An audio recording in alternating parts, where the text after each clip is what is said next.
Kwon Tae-min, Seoul billionaire, 5 years of obsession, spent the last 3 months calling a 74-year-old woman in Surulere. Not Zara. Her grandmother. Every single day. And when Zara finally came home to Lagos, sister kidnapped, David waiting in a warehouse, a trap built specifically for her, her grandmother sat her down at the kitchen table, put a tin box between them, and said, "The Lagos Museum heist. 5 years ago. I'm the one who pointed you at that painting. Everything started here. In this kitchen. With this woman. So now ask yourself, if Tae-min called her grandmother every day for 3 months, if the grandmother knew about the painting for 5 years and said nothing, what else does she know? And why is she only saying it now, the night before Zara walks into David's warehouse alone?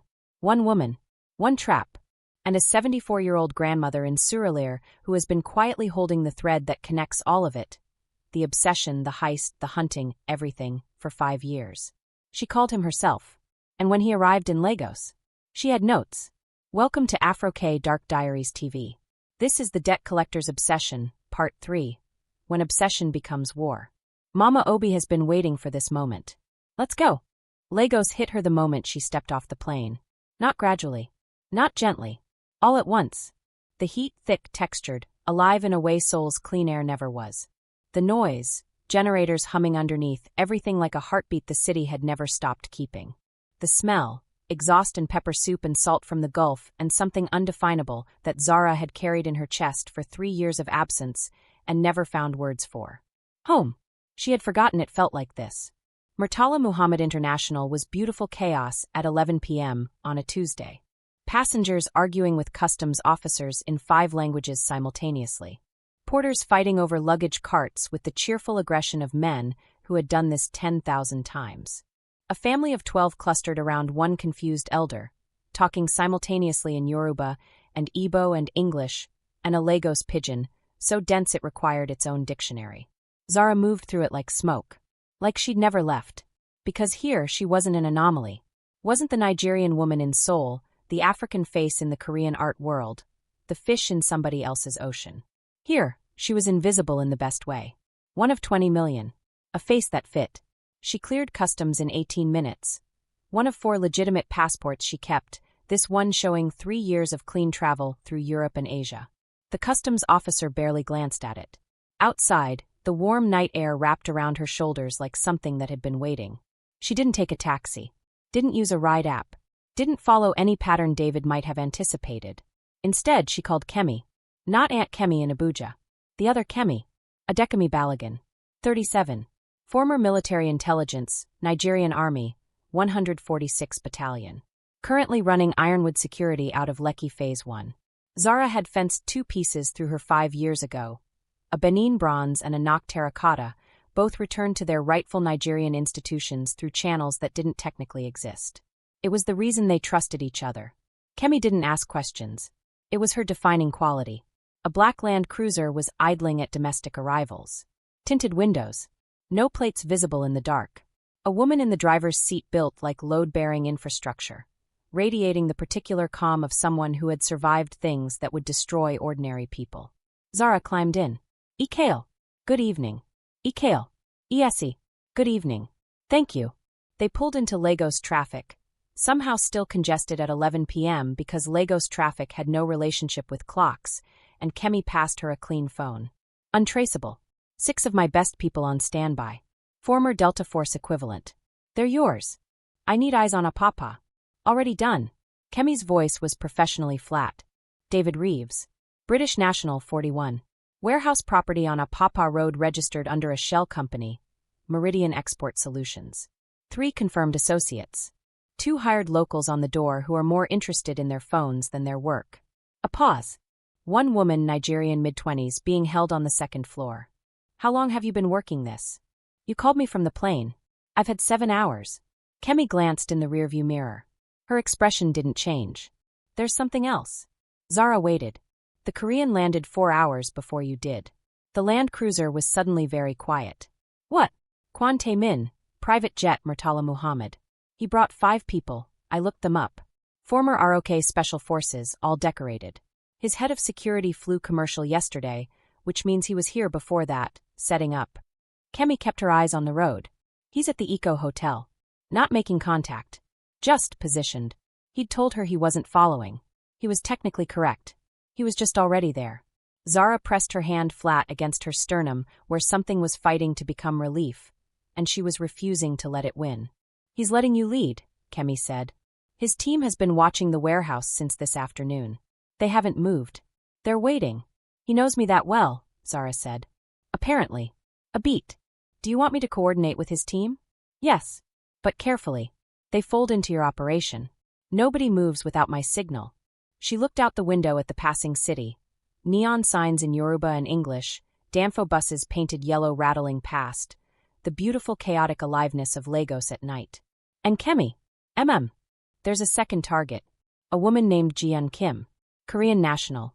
She's David's logistics contact here, probably staying somewhere on Victoria Island. I need her located before 6 a.m. Kemi didn't write anything down. What do you want done with her? I want her sitting in a room when David's operation collapses. So she has nowhere to run. The corner of Kemi's mouth moved. It might have been a smile. I'll find her within 2 hours. Good. Zara looked back at the road. Now take me to my grandmother. The house in Surulere hadn't changed. Same yellow paint faded to cream by decades of sun. Same iron gate with the dent in the lower left corner where her brother Emeka had crashed his bicycle into it at age 9 and never apologized for it. Same agbalumo tree in the yard, its dark leaves moving in the night air, its fruit heavy and improbable, growing in the small stubborn way of things that were never supposed to thrive there but had decided to regardless. Zara stood outside the gate for 30 seconds. Just breathing. Then the porch light came on. Her grandmother didn't wait for a knock. She stood in the open doorway, small and fierce and 74 years old, wearing the same worn housecoat she'd worn for as long as Zara could remember. Gray locks wrapped in a headscarf. Eyes sharp, bright measuring. Omo binran me. My daughter. Zara's throat closed. She pushed through the gate and across the yard and up the steps and into her grandmother's arms. The woman was barely 5 feet tall. She held Zara like she was 5 years old and terrified of storms. Like no time had passed. Like the entire world outside these arms was temporary, and this was the permanent thing. Aya Agba. Grandmother. The word broke on the way out. Sure. Her grandmother's hand moved over her hair. Motimo pe iwo upadawa. I knew you'd come back. I always know. They stayed like that. After a while, her grandmother pulled back, held her at arm's length, and looked at her with that particular assessment that had never once failed to see through every performance Zara had ever constructed. You have a plan, she said. Yes. Good. She turned back toward the house. Come. There are things you need to know before your Korean arrives. Zara froze. Before I called him, her grandmother said and walked inside. The kitchen smelled like onions frying. It always smelled like onions frying. Her grandmother cooked at all hours. It was how she processed the world, how she moved through difficulty and celebration alike, the smell of hot oil and good food a constant under everything like a root system. Sit, her grandmother said. 2 cups of oji on the table, white corn porridge sweetened, the thing that had appeared for every stomach ache and heartbreak and achievement since Zara was old enough to hold a cup. Her grandmother sat across from her and wrapped both hands around her own cup. Tell me how you found him, Zara said. The news story called him a Seoul billionaire who collects art. I looked up Seoul billionaires who collect art. There were not many. I called his office. His assistant connected me in under 4 minutes. His first question? Is she safe? Her grandmother's eyes were steady. Not who are you? Not why are you calling? Is she safe? I liked him immediately. Zara looked at her cup. He has been calling me every day since, her grandmother continued, asking if David had appeared again.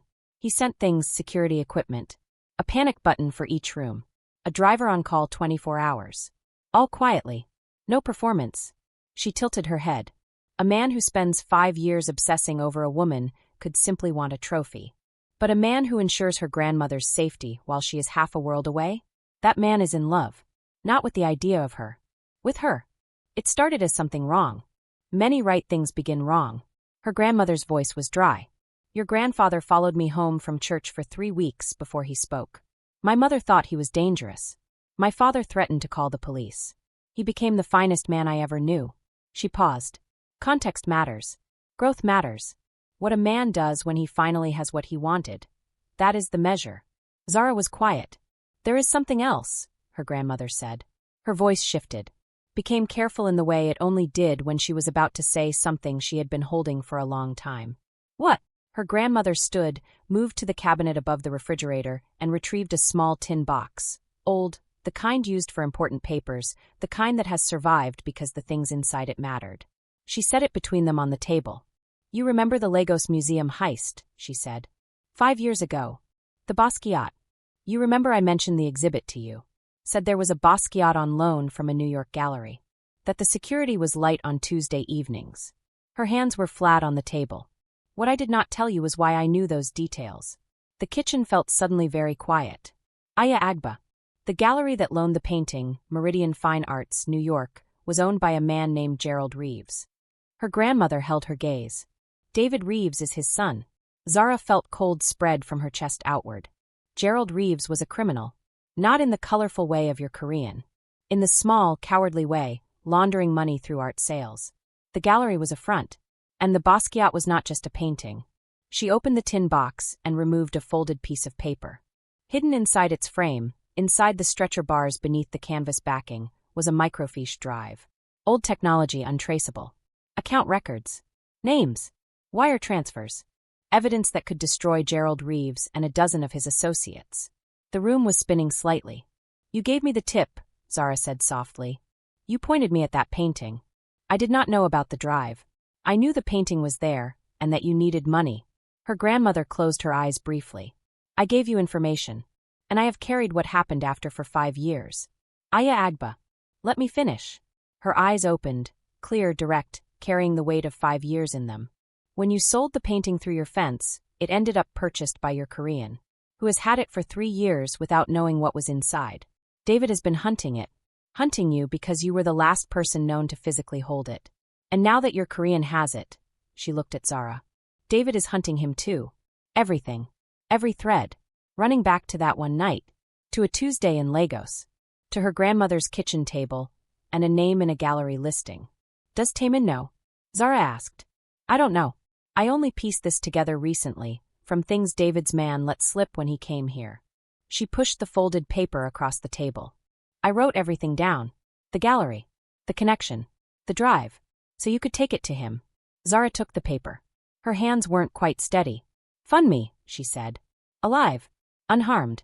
David wants the evidence. He doesn't want bodies. He is a frightened man doing monstrous things, but he is predictable. Her grandmother stood, reached across the table, and cupped Zara's face in both palms the way she had for every storm since childhood. You are not walking into his trap, Omo Binranmi. He is walking into yours. Zara looked at her grandmother's face. The lines and knowing, and the particular quality of someone who has survived things that should have broken her, and instead had simply become stronger along those fault lines. I need to call Tae-min, she said. Her grandmother smiled. He is at the Eko Hotel, she said. He told me this morning. He said to tell you. She paused, recalling exact words. Tell her I kept my promise. I'm not following her. I'm just already there. Despite everything, the weight of it, the fear she hadn't let herself feel, the exhaustion, Zara laughed. It rose up from somewhere deep and helpless and real. And her grandmother said nothing, because some things didn't need words. He answered on the first ring. Are you safe? No greeting. No preamble. Just those 3 words, the controlled intensity beneath them, the thing she'd learned to recognize as what his fear looked like when he was trying not to let it show. I'm safe. I'm with my grandmother. She stepped onto the back porch. Warm night, a dog barking somewhere, music from somewhere else, the low constant machinery of a city that never fully slept. You're at the Eko Hotel. I said I wouldn't follow you. You said you wouldn't follow me. You said nothing about already being there. A pause. Precisely measured. Technically accurate. I'm not angry, she said.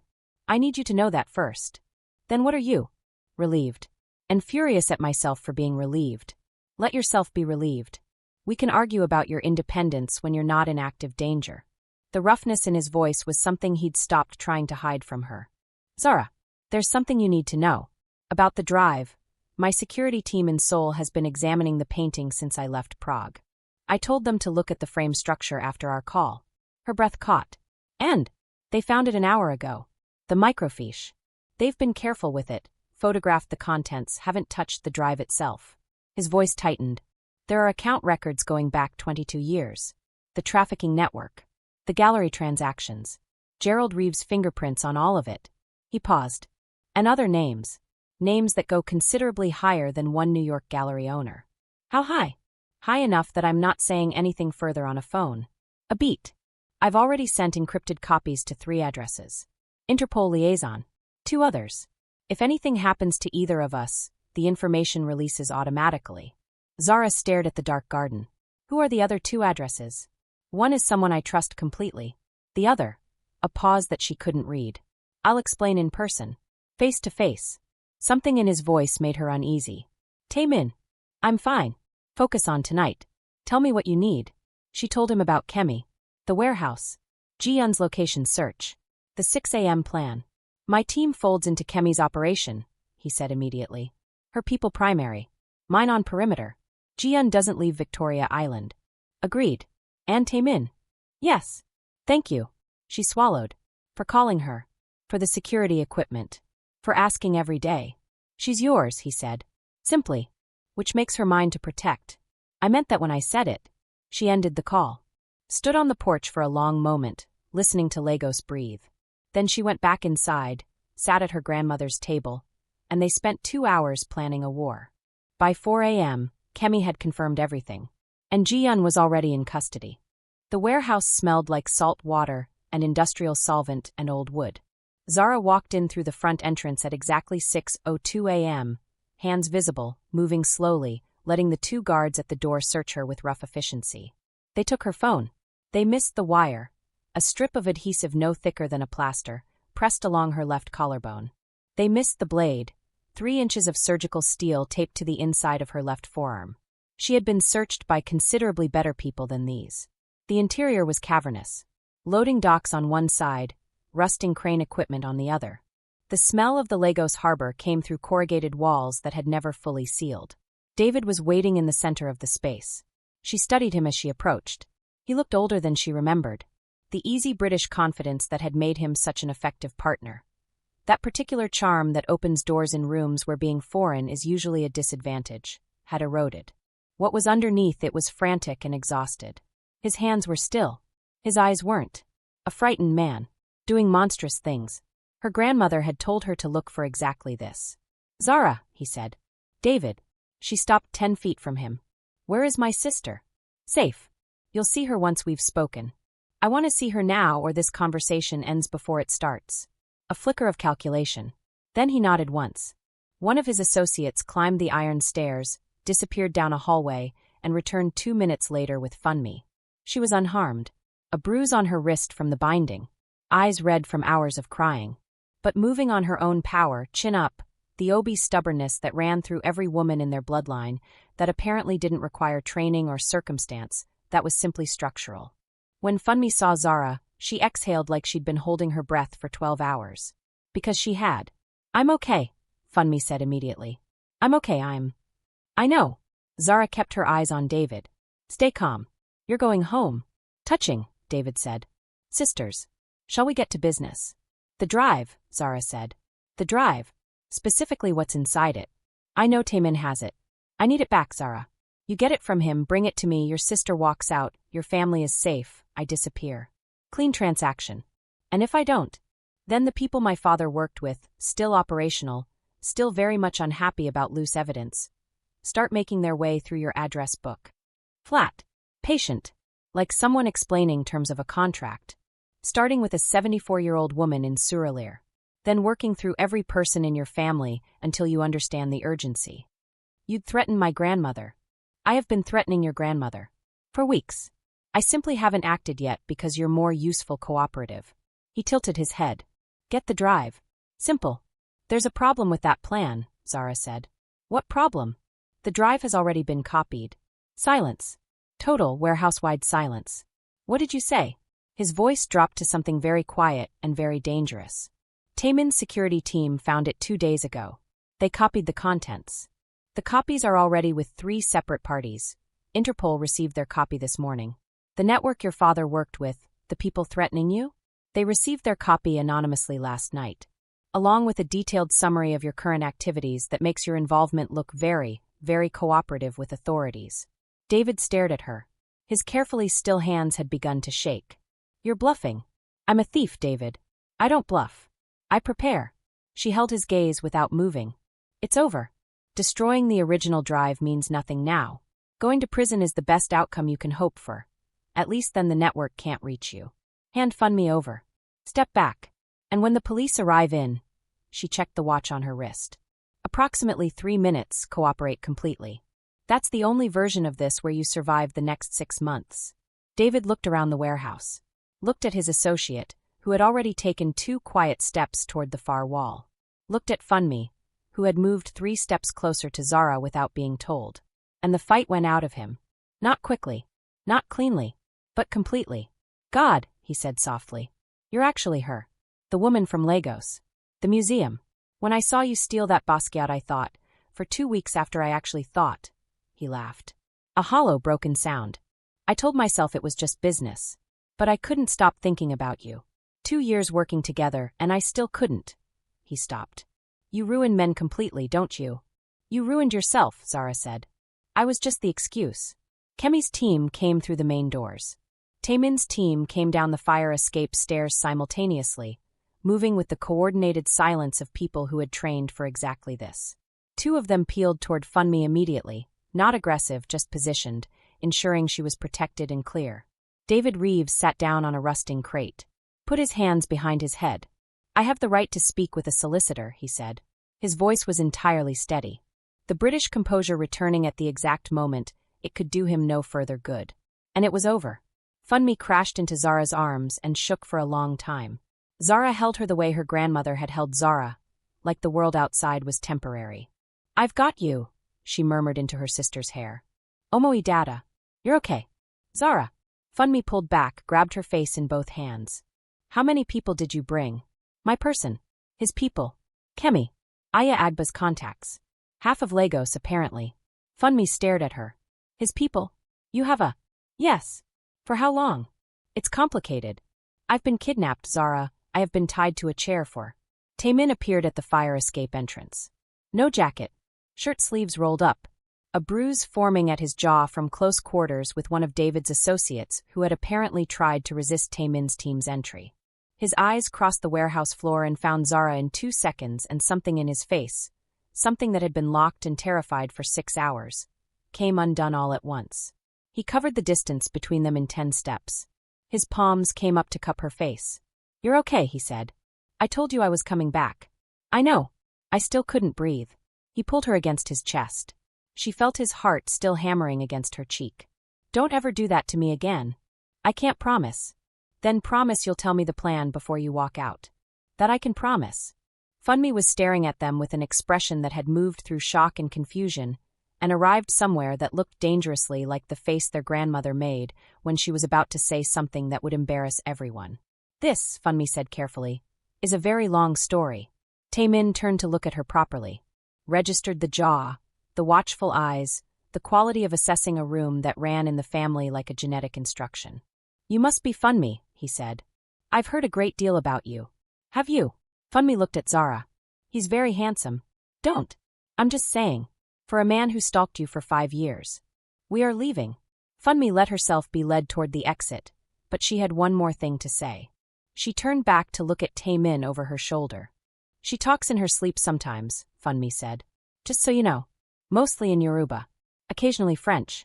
I don't know what she's saying in the French parts, but the Yoruba parts are usually about food. Funmi.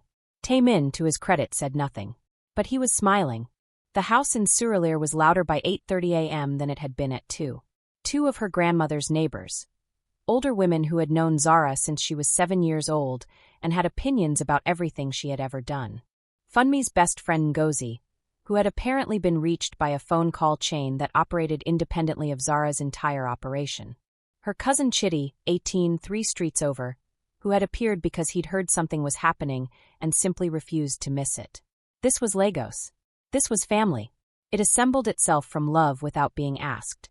Funmi was absorbed immediately. Hugged, cried over, scolded for being caught, fed within 30 seconds of arriving. The women's voices overlapped in Yoruba and English, and the particular frequency of Nigerian maternal concern that is genuinely audible from 3 streets away. Tae-min stood slightly apart from it all. Zara watched him watch it. He looked like a man in an art gallery who has just stepped into a room containing something he hadn't anticipated and is now recalibrating his entire understanding of the collection. Kwon Tae-min. He turned. Zara's grandmother stood on the porch steps looking down at him. The noise in the yard dropped. Not because anyone called for quiet, because this was Mama Obi, and when she fixed someone with that particular gaze, the universe itself tended to pay attention. Tae-min moved toward the porch. When he reached the bottom step, he paused. Then he bowed. Not a half bow.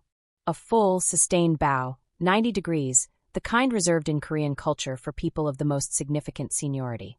Not showy. Not performed. The kind of gesture that is only sincere when it costs something. Zara's grandmother was quiet for a long moment. "You may rise," she said. He straightened. "You kept her safe," her grandmother said in English for the yard to hear. "And when you could not keep her safe yourself, you ensured people who could were in position."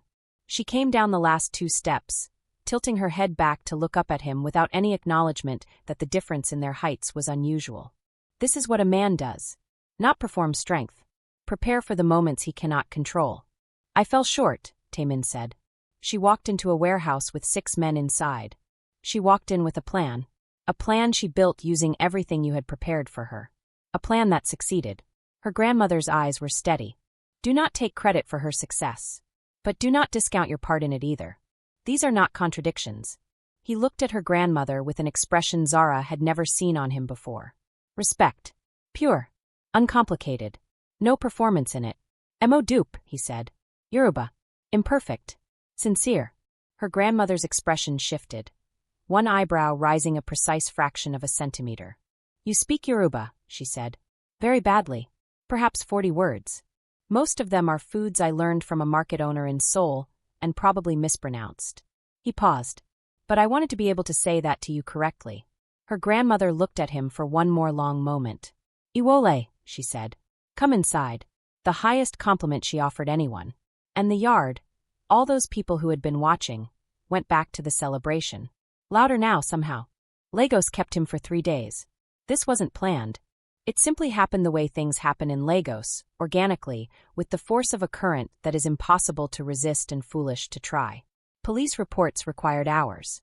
The Interpol liaison, a quietly intense French Ivorian woman named Agent Mensah, who had apparently been building the Reeves case for 2 years, took an entire afternoon. David's formal arrest and preliminary charges were processed with a thoroughness he had clearly not anticipated from Nigerian federal institutions. Jian was extradited to South Korea to face charges in both jurisdictions simultaneously. Between the official necessities, Lagos claimed him. Day 1. Funmi took him to Balogun Market. He returned 3 hours later with 4 bags of fabric, a hand-carved wooden bowl he'd apparently negotiated for using creative sign language, and the expression of a man who has successfully survived something that exceeded his conceptual framework. "There are 30,000 people in one building," he said to Zara, setting down the bags. "At minimum. Someone tried to sell me a live chicken. Did you buy it?" "I was very close to buying it." The seller was remarkably persuasive. He looked at the fabric he'd bought. Rich indigo and white, the pattern intricate and geometric. Funmi said this is worn for special occasions. That the pattern has a specific meaning. She didn't tell me what. Zara unfolded the osso-oak. The formal weave. The fabric worn at ceremonies. At introductions. At weddings. "It's wedding fabric," she said. He met her eyes. "Is it?" he said. Very carefully. "Funmi." Zara raised her voice toward the kitchen. "What exactly did you tell him at the market?" From inside. "Nothing. Just cultural context. Somebody has to." Day 2. Her grandmother taught him to pound yam. This was a lesson the grandmother took seriously. She stood beside the mortar, which was almost as tall as her waist, and waited for him to understand what she was about to teach him had nothing to do with cooking. "You lift here," she said, patting the pestle. "And you bring it down. With your whole body. Not your arms only." He tried. Again. Again. Again. Less thinking. By the 10th attempt, the kitchen filled with the hollow percussion of it. Thump, lift, thump. And her grandmother watched with narrowed eyes until she said simply, "There." He looked up. Surprised. "You stopped fighting the weight," she said. "Some people never do. They exhaust themselves resisting what they should be working with." She handed him a towel. "This is true of yam. It is true of most things." He looked at her. She turned back to the pot. Zara, watching from the doorway, thought. She is absolutely testing him on every possible level, and he is passing without knowing what the tests are. Later, she came into the kitchen and found them at the table, Tae-min eating EBA and egusi with careful attention, her grandmother explaining the political history of the Yoruba kingdoms in 1840 as context for a point she was making about the nature of inherited power. He was listening with the full focus he usually reserved for authenticating $8 million paintings. He saw Zara in the doorway, and his expression did the thing it had been doing increasingly. A softening, a focusing, like the world contracted pleasantly around where she was. Your grandmother, he said, is the most interesting person I've met in 35 years. She's been saying the same about you, Zara said. Behind your back. From behind her. I can hear you perfectly, Zara Obi. Day 3, the market again. Just the two of them, walking through Tejuosho Market. The covered sections where fabric vendors and spice sellers and dried goods stalls created a compressed world of scent and color and continuous human commerce. The kind of place that has existed in one form or another for centuries and intends to exist for centuries more. You're different here, Tae-min said, watching her negotiate with a vendor who knew her grandmother and was therefore conducting a conversation that was 40% commerce and 60% neighborhood update. Different how? Bigger. More yourself. He fell into step beside her. In Seoul, in the penthouse, you were brilliant. Vivid. But contained, like you were operating at partial capacity because you were always slightly out of context. He looked around at the noise and life and color. This is your native habitat. I can actually see you breathing differently. Zara had to stop walking, because he had named something she hadn't found words for. I've been a ghost for 8 years, she said. Moving between countries. Between identities. Never staying long enough to be known. And she paused. It erodes something. The longer you perform, the harder it becomes to remember what you're performing over. What were you performing over? Loneliness. Missing this. She gestured, the market, the grandmother's kitchen, the compound where cousins appeared uninvited, the city that knew her before she knew herself. Missing belonging to something. He was quiet for a moment. Then you belong to me now, he said softly. And to all of this. Those things can exist simultaneously. I've been building a life in Seoul that has space for you. But I've also been learning, these past 3 days, that space for you must include this. Lagos. Your grandmother. This market. The pounded yam. You'd come back? Regularly? As often as you need. As often as she'll have me. His hand found hers in the moving crowd. I want to make egusi properly. I want to understand the Yoruba kingdom history. Your grandmother interrupted herself 4 times to explain more thoroughly. I want to know what that indigo fabric actually means. His thumb traced her knuckles. I want your whole world, Zara. Not just the penthouse version. She held his hand in the middle of the market. People flowed around them. You're going to have to practice the pounded yam, she said finally. Every day. My grandmother will supervise. I would expect nothing less. He asked on the evening of the 3rd day. Not Zara. Her grandmother. Zara found out later, from her grandmother's account, delivered with the particularity of someone who had memorized every word, that he'd knocked on the kitchen door while Zara was on the phone with Agent Mensah handling final documentation. Her grandmother had poured him oji, which had become his unofficial welcome drink, and sat across from him. He asked in Yoruba first. Haltingly. 3 weeks of self-study, a translation app, 40 words of vocabulary. But without performance. Ejiki and GBAO loa pilu idilene. Let me have her with your family's blessing.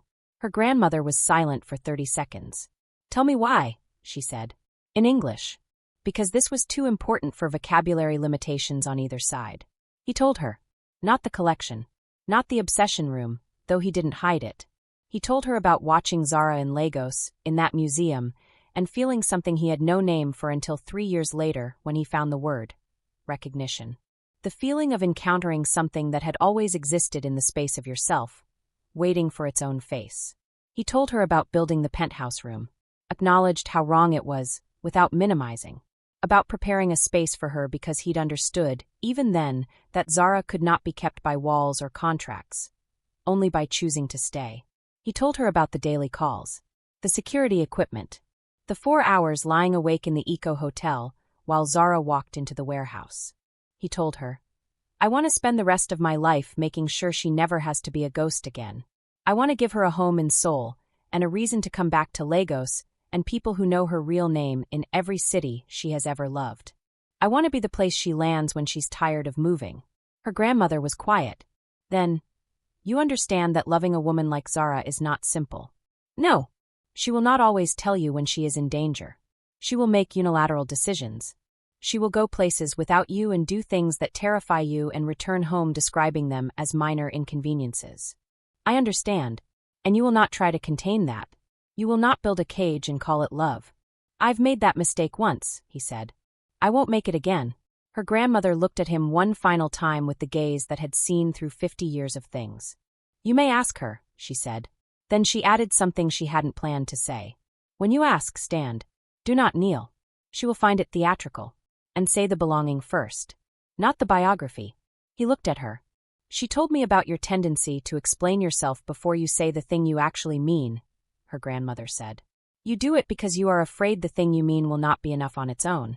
It is always enough. But say it first. 2 pages of notes. He had received 2 pages of notes for this proposal. When Zara came in an hour later, her grandmother was alone in the kitchen. He is in the yard, her grandmother said. Attempting to eat suya from your cousin's cart without revealing he has never eaten suya before. He is failing slightly, but making a sincere effort. She looked up. Go. The yard was evening quiet. The neighbors gone. Funmi sleeping inside.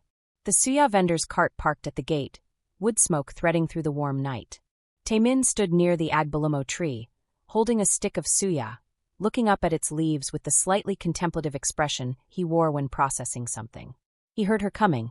Turned, and the look on his face was the one she'd come to understand was the real one. Not the billionaire, not the collector, not the obsessive.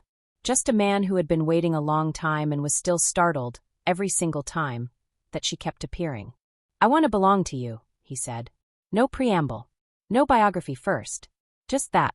Not collect you. Not trap you. Not build a vault for you. He moved toward her. Belong to your world. Your grandmother's kitchen and your sister's too much talking and your city that smells like pepper soup and generators and the ocean, and all of it is yours, and I want all of it to be ours. He stopped in front of her. Because you walked into a warehouse this morning alone and came out with your sister, and a confession, and I have never in my life been so terrified and so proud of anyone at the same time. He reached out and tucked a curl behind her ear. Marry me. Because you are the most extraordinary thing I have ever known, and I don't want to know you from a distance anymore. The yard was quiet except for Lagos breathing. You practiced that, Zara said. Some of it. Your grandmother gave notes. She gave you notes? 2 pages. She said my tendency to lead with biography was endearing but inefficient. He paused. The belonging part was hers. She said I had it backwards. That it's not about whether you belong to me, but whether I'm willing to belong to your world. Your family. Your language. Her kitchen. Zara looked at him. At this man who had been a stranger in a museum 5 years ago. Who had become a captor, and then something she didn't have clean words for. Who had called her grandmother every day and bowed on a porch in Surulere and tried, with enormous sincerity and middling success, to pound yam. Yes, she said. He kissed her. Soft. Certain. Lasting. From inside the house. Funmi. Funmi come and see right now. From farther away. Or I am trying to sleep. They broke apart laughing. And Zara thought, there it is. The sound of belonging. The house filled again. The neighbors returned. The suya vendor closed his cart and accepted a permanent invitation. Her grandmother held court while someone produced palm wine from somewhere, and the television played, and the night became the kind of improvised celebration that needed no planning because it assembled itself from love. Tae-min sat in the middle of it, the only Korean face in a Lagos living room at midnight, with the expression of someone who has arrived, finally, at the exact right place. He laughed when others laughed, followed the emotional current when words escaped him, and accepted every dish pressed into his hands with the focused gratitude of someone who understood that food was a language and he was a willing student. When her grandmother finally sent everyone home with the authority that closed gatherings without anyone resisting, it was past 2 a.m. Funmi asleep on the sofa, a cousin in the guest room, her grandmother to bed with the dignity of someone who had done everything that needed doing. The house breathed around them. Zara found Tae-min on the back porch. She came to stand beside him. Lagos hummed beyond the yard walls, that low persistent vitality, the city's specific frequency. She'll make us wait, Zara said. For the actual ceremony, there are protocols. Idanmo, family consultations, cola nuts and palm wine and negotiations. I've been reading about it, he said. I can wait. She'll make you pound yam again. Every day until I get it right. She'll require more Yoruba. 3 more courses downloaded. He moved closer. Zara, I am prepared for everything your grandmother requires. I have been preparing, arguably, for most of my adult life. Your grandmother is the final level. His hand settled at her waist. I'm not worried about the grandmother. Then what are you worried about? Nothing. He pulled her toward him slowly. For the first time in 5 years, nothing at all. She went into his arms, against his chest. The familiar solid warmth of him that she had, she could admit it now, missed every minute of the 6 hours she'd been in Lagos without him. His mouth found hers. Unhurried. Certain. Come back to the hotel with me, he murmured. Aya Agba will notice. She sleeps 4 hours a night. She told me herself. Which means she'll definitely notice. He laughed against her temple. Come back early enough that she doesn't have to say anything. She took his hand and led him through the quiet house and out the front gate, into the Lagos night. The hotel was not far, and when they finally had a door to close behind them, they closed it. The bathroom was white marble, warm from heated floors. She turned the shower on hot. When he stepped in behind her, his hands settled on her shoulders, not sexual yet, just present. Warm. His thumbs working slow circles at the base of her neck where the tension had been living for days. You're still tight, he said. I was in a warehouse this morning. I know. His hands continued their work. I need you to know something. About the call I took this morning, before the warehouse. Tell me. The Interpol Agent Mensah. She called with the preliminary analysis of the drive. His hands stilled slightly. The trafficking network data, David Reeves, all of that, it's exactly what we thought. But the outer layer of encryption was hiding a second layer, Zara. Buried deeper. Different encryption entirely.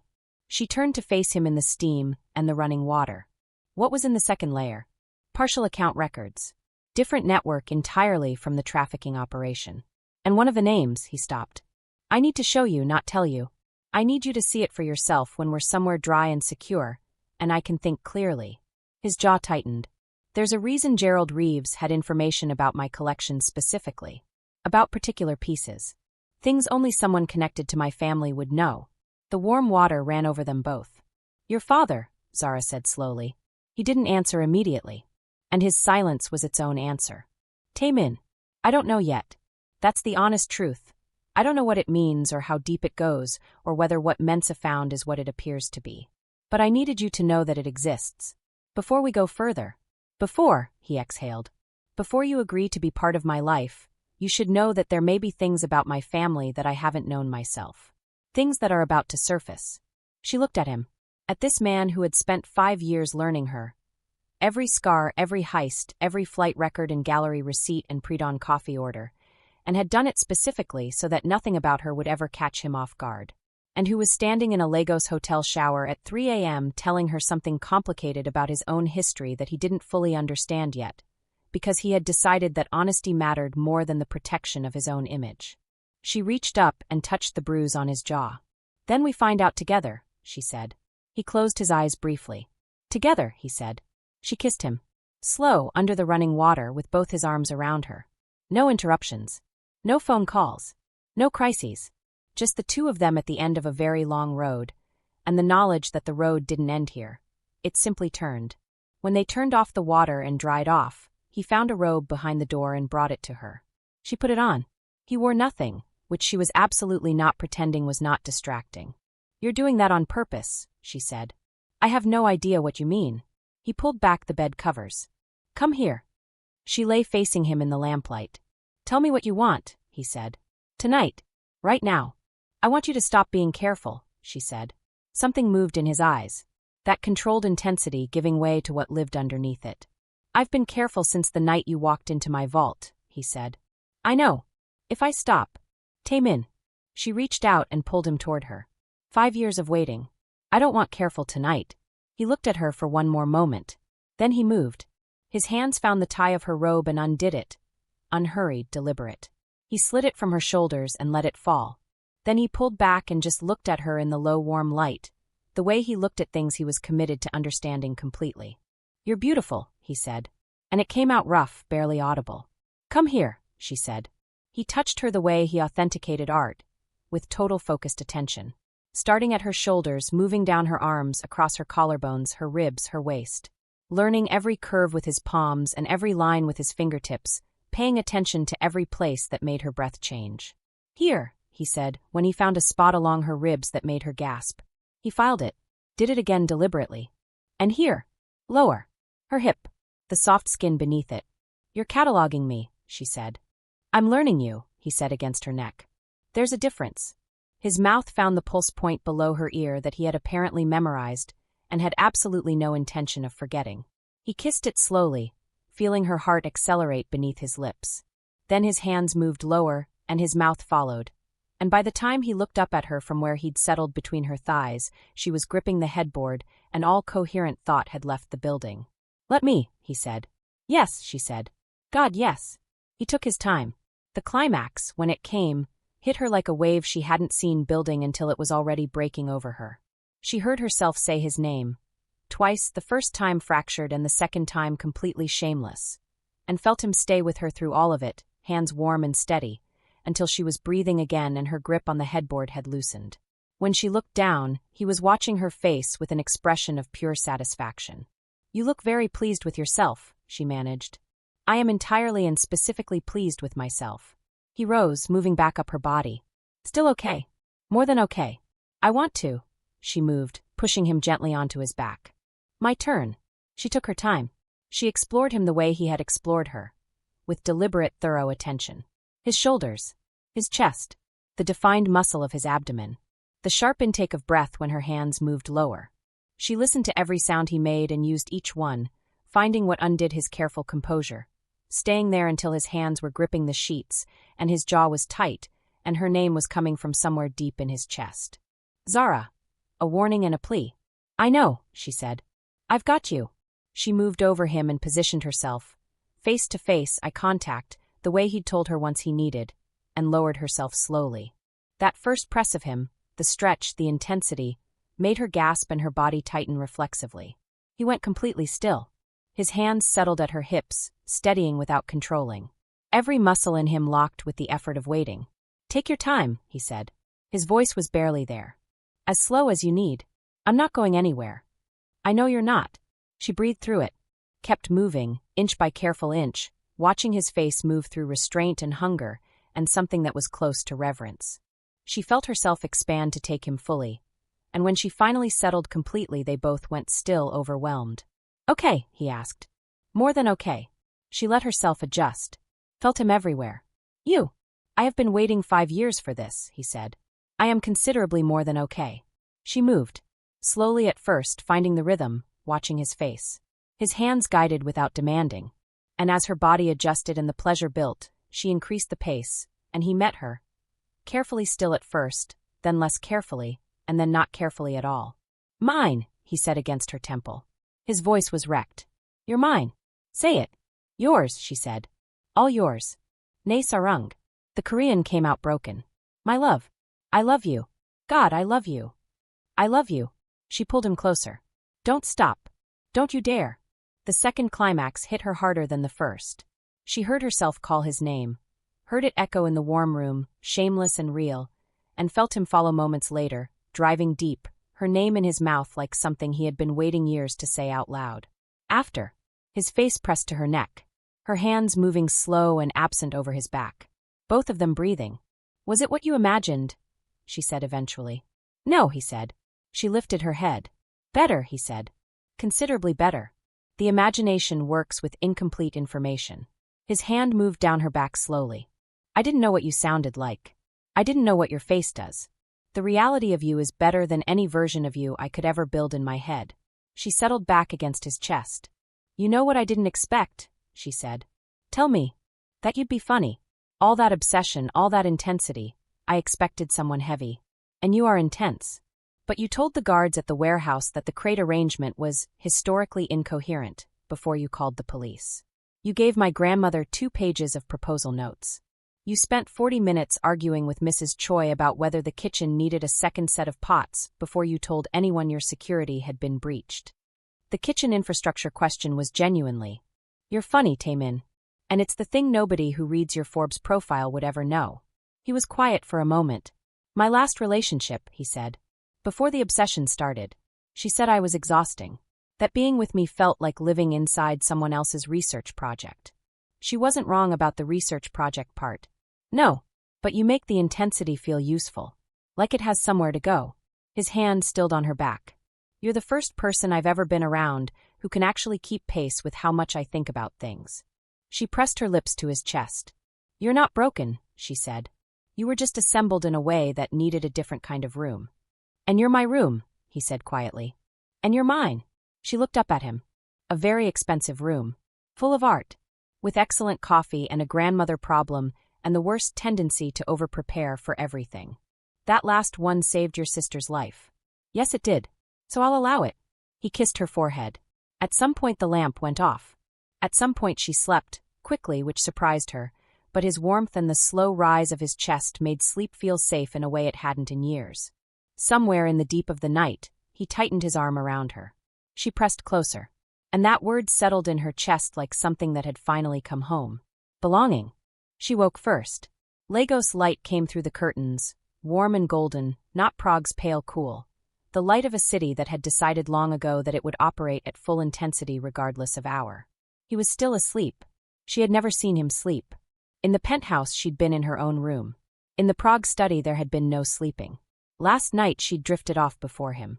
With his face slack and his hair unstructured and his mouth slightly open, he looked younger than 35. Looked like someone who was not, for once, running an operation or authenticating something, or obsessively learning the movement patterns of an international art thief. Just a man asleep. She watched him for a while. After 10 minutes, his eyes opened. Found her immediately, no adjustment, no searching, like he'd known exactly where she'd be. Good morning, he said, voice thick with sleep. Good morning. She touched the bruise on his jaw. This looks worse in daylight. The man who gave it to me is in a hospital. He turned his head and kissed the inside of her wrist. He'll heal. He won't operate in this city again. You took care of that at 3 a.m. Between waking intervals. He paused. Zara. About what I told you last night. About the second layer of the drive. I remember.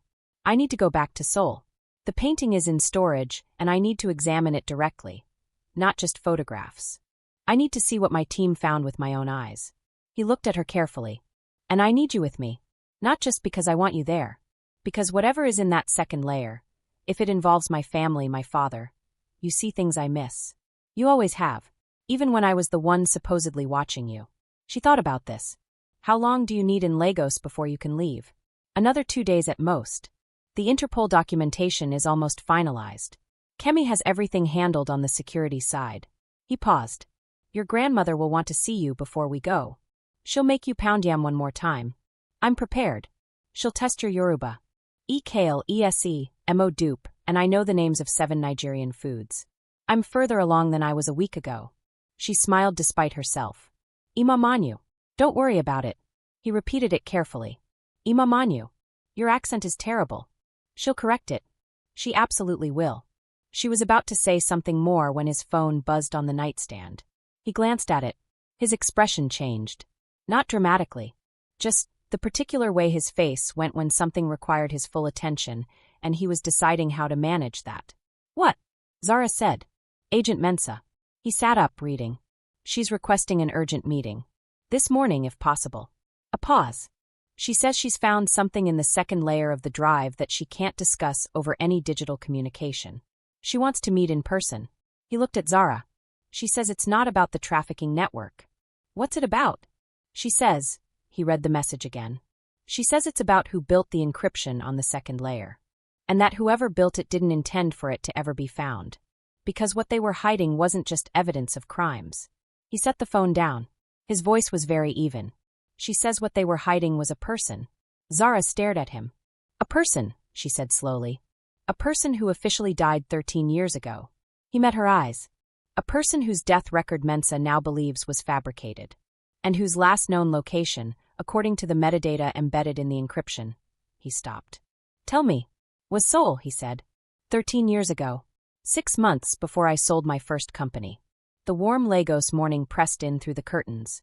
Somewhere in the city, the generators were humming. The market was opening. Her grandmother was in the kitchen, making something that would smell like home. And Zara Obi, master thief, ghost in the shadows, woman who had accidentally stolen the most complicated piece of evidence on 3 continents, looked at the man she was going to marry and understood that the story was nowhere close to over. "Get dressed," she said. "Yes," he said. "We're going to meet Agent Mensah." "Yes." "And Tae-min." She looked at him. "Whatever she tells us. Whatever is in that second layer. We handle it together." He held her gaze for a moment. And then Kwon Tae-min, billionaire, art collector, and the man who had spent 5 years learning every detail of Zara Obi's life, said something he had never said to anyone in 35 years of careful self-sufficiency. "I know. I'm counting on it. Family. Family. Are you okay? Because what just happened? A person officially dead for 13 years. Whose death record was faked. Whose last location was Seoul. 6 months before Tae-min became a billionaire. And Agent Mensah, who has been building a case against a trafficking network for 2 years, found this and said she can't discuss it digitally? What does she know? Who is this person? What do they have to do with Tae-min's father? And why was their identity hidden inside evidence that David Reeves was using as leverage?